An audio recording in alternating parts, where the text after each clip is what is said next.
Welcome to Sister's Kitchen. Hello friends, ഇന്ന് എത്തിയിരിക്കുന്ന ഒരു simple recipe ആയിട്ടാണ് കേട്ടോ.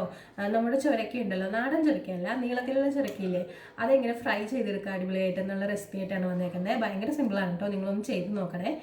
അതുപോലെ പുതിയ വ്യൂവർ ആണെന്നുണ്ടെങ്കിൽ ഞങ്ങളുടെ ചാനൽ ഒന്ന് സബ്സ്ക്രൈബ് ചെയ്തേക്കണേ. അതുപോലെ തന്നെ അടുത്തുള്ള ബെല്ലൈക്കൺ കൂടി പ്രസ് ചെയ്യണം കേട്ടോ, എന്നാലാണ് പുതിയ വീഡിയോസ് ഇടുമ്പോൾ നോട്ടിഫിക്കേഷൻ കിട്ടുള്ളൂ. അതുപോലെ തന്നെ എൻ്റെ വീഡിയോയിൽ ഏതെങ്കിലും ഒരു ടിപ്പ് ഉണ്ടാവും കേട്ടോ, അത് എപ്പോഴെങ്കിലും വീഡിയോയുടെ ഇടയ്ക്ക് എപ്പോഴെങ്കിലും ഞാൻ പറയുന്നതായിരിക്കും. അപ്പോൾ നിങ്ങൾ വീഡിയോ ഫുൾ വാച്ച് ചെയ്ത് സപ്പോർട്ട് ചെയ്യാം കേട്ടോ. ഞാനിവിടെ നീളത്തിലുള്ള ഒരു ചെറിയ ചുരക്ക തൊലിയൊക്കെ കളഞ്ഞ് ഇങ്ങനെ വട്ടത്തിൽ അരിഞ്ഞെടുത്തിട്ടുണ്ട്. ഒരുപാട് കനം കുറയ്ക്കട്ടെ, എന്നാൽ അധികം കട്ടിയിലും ആവണ്ട. അതുപോലത്തെ 10 എടുത്തിട്ടുള്ളത്. ഇനി നമുക്ക് പൊടികൾ നോക്കാം. 1 ടീസ്പൂൺ മുളക് പൊടി, 1/2 ടീസ്പൂൺ മല്ലിപ്പൊടി, 1/4 ടീസ്പൂൺ വീതം ഗരം മസാല, മഞ്ഞൾപ്പൊടി, പിന്നെ വേണ്ടത് ആവശ്യത്തിന് ഉപ്പ്, പിന്നെ ഒരു 1/4 ടീസ്പൂൺ ജിഞ്ചർ ഗാർലിക് പേസ്റ്റ്. ഇത്രയാണ് വേണ്ടത് പൊടികളായിട്ട്. ഇനി നമുക്കിതിലേക്ക് ഒരു അരമുറി നാരങ്ങയുടെ നീര് പിഴിഞ്ഞൊഴിക്കാം. പിന്നെ ഒരു 1/2 ടീസ്പൂൺ എണ്ണ കൂടി ചേർത്ത് കൊടുക്കാം. എന്നിട്ട് ഇതെല്ലാം കൂടി നന്നായിട്ടൊന്ന് മിക്സ് ചെയ്തെടുക്കാം. ഇനി നമുക്ക് ഈ മിക്സ് ചെയ്ത മസാലക്കൂട്ട് ഈ ഓരോ കഷ്ണങ്ങളിലും തേച്ച് പിടിപ്പിക്കണം.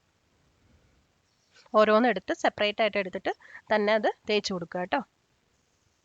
ഒരു കാര്യം പറയാൻ ഞാൻ വിട്ടുപോയായിരുന്നു കേട്ടോ, നമ്മൾ ഈ മസാല ഉണ്ടാക്കുമ്പോൾ അതിൻ്റെ കൂടെ 1 ടീസ്പൂൺ കോൺഫ്ലവറോ അല്ലെങ്കിൽ അരിപ്പൊടിയോ ചേർത്ത് കൊടുക്കുന്നത് നന്നായിരിക്കും കേട്ടോ. അതായത് ഈ ചുരക്ക ഫ്രൈ നല്ലൊരു ക്രിസ്പി ആയിട്ട് കിട്ടും. ഞാനത് മറന്നുപോയതാണ് ചേർക്കാനായിട്ട്. അപ്പം നിങ്ങൾ ചെയ്യുമ്പോൾ അങ്ങനെ ചേർക്കണേ. അപ്പോൾ ഇവിടെ എല്ലാ ചുരക്ക കഷ്ണങ്ങളെയും മസാലയൊക്കെ ഇട്ട് പുട്ടിയൊക്കെ ഇട്ട് സുന്ദരക്കുട്ടന്മാരാക്കി വെച്ചിട്ടുണ്ട്. ഇനി നമുക്ക് ഒരു പാൻ അടുപ്പത്ത് ചൂടാക്കിയിട്ട് എണ്ണ ഒഴിച്ചു കൊടുക്കാം. എണ്ണ ഒന്ന് ജസ്റ്റ് സ്പ്രെഡ് ചെയ്ത് കൊടുക്കുക. ഇനി നമുക്കതിലേക്ക് ഓരോ ചുരക്കയുടെ പീസസ് ആയിട്ട് വെച്ച് കൊടുക്കാം. ഇതിൻ്റെ ഒരു സൈഡ് ആയി കഴിയുമ്പോൾ നമുക്ക് മറിച്ചിട്ട് കൊടുക്കാം. ഇന്ന് പായൻ്റെ കണ്ടോ, ചെറിയൊരു ബ്രൗൺ കളർ വന്നിട്ടാണ് കേട്ടോ, മസാലയൊക്കെ ഒന്ന് മുരിഞ്ഞിട്ട്.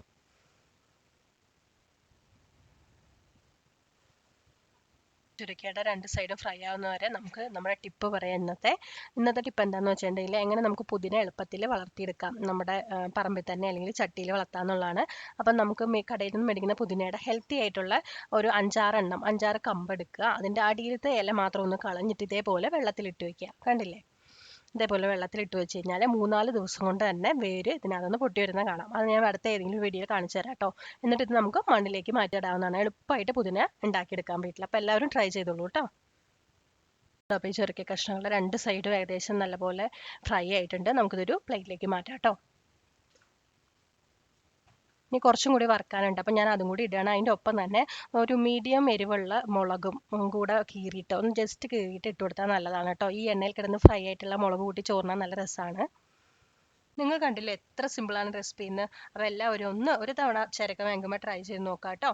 നിങ്ങൾക്ക് വീഡിയോ ഇഷ്ടമായാൽ നിങ്ങളുടെ വീഡിയോയുടെ താഴെ കമൻറ്റ് ചെയ്യുക, വീഡിയോ ലൈക്ക് ചെയ്യുക, ഫ്രണ്ട്സിനൊക്കെ ഷെയർ ചെയ്ത് കൊടുക്കുക. അപ്പോൾ അടുത്ത വീഡിയോ ആയിട്ട് വരുന്നവരേക്കും ബൈ ബൈ, താങ്ക് യു.